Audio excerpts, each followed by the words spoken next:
বলতে পারো, বড় মানুষ মোটর কেন চড়বে? গরিব কেন সেই মোটরের তলায় চাপা পড়বে?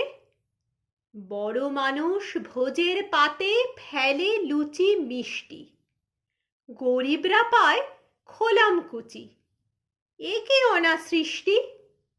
বলতে পারো, ধনির বাড়ি তৈরি যারা করছে, কুঁড়ে ঘরেই তারা কেন মাছির মতো মরছে? ধনির মেয়ের দামি পুতুল, হরেক রকম খেলনা, গরিব মেয়ে পায় না আদর, সবার কাছে ফেলনা।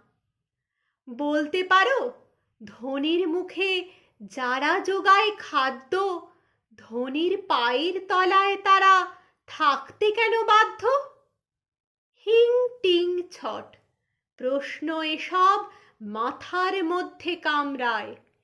বড় লোকের ঢাক তৈরি, গরিব লোকের চামড়ায়।